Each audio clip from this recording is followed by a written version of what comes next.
اشتراك الجيم اللي دفعته وما روحتش متعلق، والفيديوهات والمقالات اللي حافظها علشان تقرأها أو تشوفها بعدين متعلقة، والكتاب اللي اشتريته وما كملتش فيه صفحتين متعلق، وكل وعد وعدت نفسك بيه وما كملتش فيه للآخر متعلق، كل كورس سجلت فيه وما ذاكرتش برضه متعلق.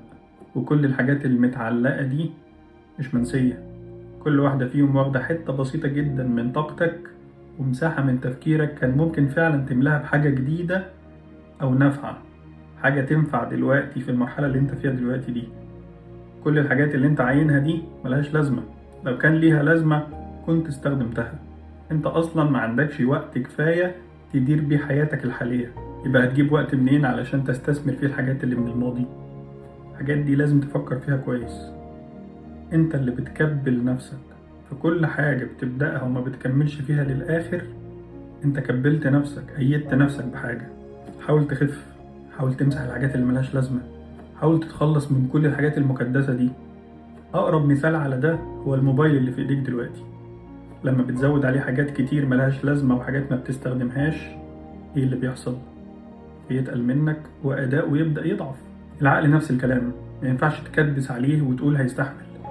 نظف ذاكرتك علشان تكمل معاك، اقفل الحاجات القديمة وخلص اللي بدأته، وافصل في كل حاجة مش هتكمل فيها.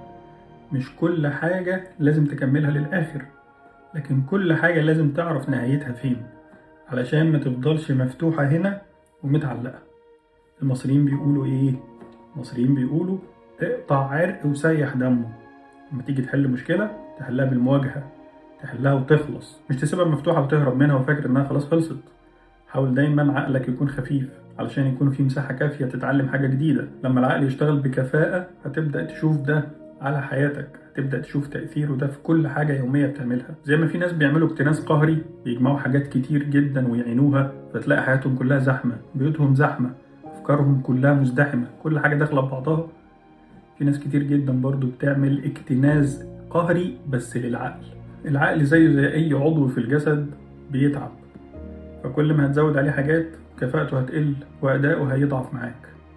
فحاول تخف شوية عن عقلك ده، لأن عمر الهدف مكان إنك تحمل عليه حاجات كتير أو إنك تعمل حاجات كتير. النبي عليه الصلاة والسلام لما سئل ما أحب الأعمال إلى الله قال خير الأعمال أدومها وإن قل.